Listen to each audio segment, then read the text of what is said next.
Harry undoubtedly is very proud of his book because it did cause controversy. It was one of the best-selling books in the world that year, and he's delighted by his own success. And I'm sure he feels absolutely no regrets for all the things that he did say, and all the terrible accusations, and I think some lies too, and the terrible criticism of Kate and William and the Queen. But that's about Harry. No, people think that he has regrets and wants to come back to England. He's terribly pleased with his life out there. He's very pleased to be free of the constraints by the palace. And he is a man who is singularly only concerned about himself and certainly not about the royal family. The point about Harry is that he's a very simple man and he doesn't understand many of the circumstances around his own life. And he is convinced he's absolutely right and that Meghan has been appallingly treated. And even when it's pointed out that he and Meghan said the most terrible things in the Oprah Winfrey interview and terrible things in his Apple broadcast and terrible things in his book, he thinks that everyone who's criticizing him is motivated by malice. He doesn't realize that people are actually motivated by either loyalty to the monarchy or an interest in the truth. And he is just detached from the normal way of life. He's never understood normality. He's never understood normal human relationships or behavior. And he still thinks of himself as terribly special. And he thinks that he is the victim and that he and Meghan have suffered terrible slights and terrible injustices. So, of course, for him, the book, probably, I don't know if he even read his own book after it was ghostwritten. For him, it is an absolutely wondrous achievement because a man who undoubtedly has never really read a book, to have been the author of a book, in inverted commas, is for him a step up, a mountain up, if anything. And so he's very proud that it's sold so well. He's told it's been brilliant. The only thing which is interesting is that he didn't add anything to the paperback, and he could have added a lot, but I suspect he's saving that for another book. There's undoubtedly, it has been written. I mean, the ghostwriter himself said that he had enough material for a second book in what was cut out. And there will come a moment where both he and Meghan need money, and a release of another book, and especially of her book, is guaranteed to earn millions. And I think that is always going to be on the cards, especially for Meghan at some stage.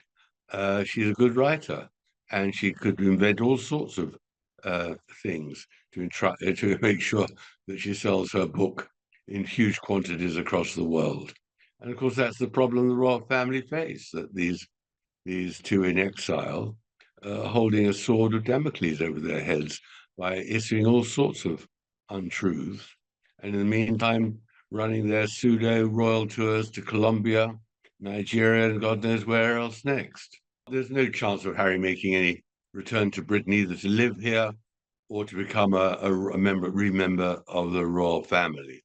I mean, you've got to remember, he came back to England 2 weeks ago for the funeral of his uncle Robert Fellows. And the one thing he didn't do in all the days he was in England was visit his father, who is presumably in Scotland. And that's what's so interesting, that there was no attempt even to suggest there was reconciliation was on the cards or any attempt of him seeing his father who's still fighting cancer. So, he is a uniquely selfish man, a man who is often for him, the truth is a foreign landscape. And there's no chance whatsoever, in my view, of him coming back. And especially Meghan wouldn't dream of coming back. She never wanted to stay in the first place. They're thrilled to live in California. I think undoubtedly William doesn't want to be reconciled with Harry because of the terrible things Harry has said and the terrible untruths he's uttered. I think Charles, the king, probably would like some sort of reconciliation, but even he, when it came to it, shunned Harry when Harry came over, but dashed over when the first diagnosis was announced. And as I say, Harry didn't bother to go and see his father in Scotland when he was here for Robert Fellowes' funeral. So I think the king realizes that reconciliation with Harry is a non-starter.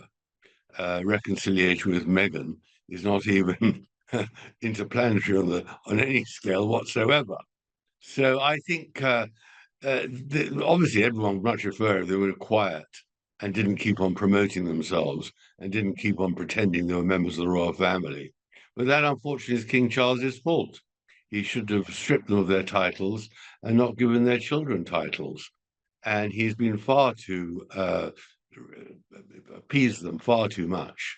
And he now needs to somehow rein them in before they cause even more damage. But, they love the publicity. They love being famous. So their misfortune is that in America, their fame has diminished. They're not really as important as they hoped they would be, except in their little village in Montecito.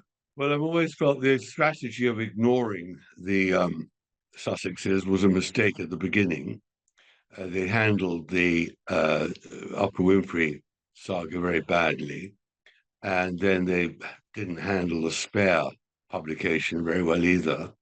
And they've given them far too much chance to spout their own case, the Sussexes, that is. The royal family have been, unfortunately, on the back foot in all of this.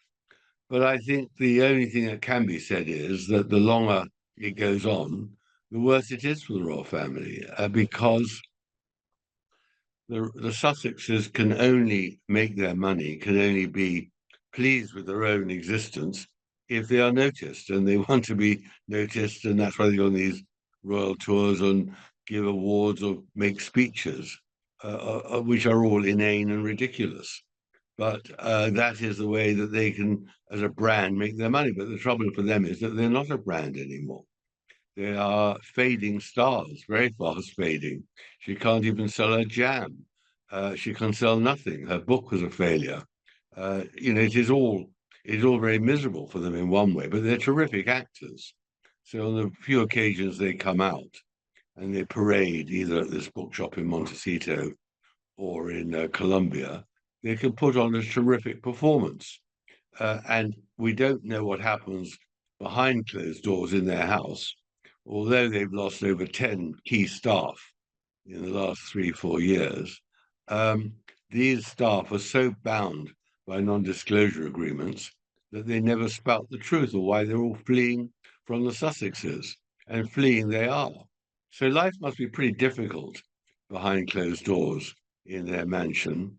One day we'll find out the truth, and I think that'll be pretty interesting. And the royal family, in the meantime, just has to suffer them.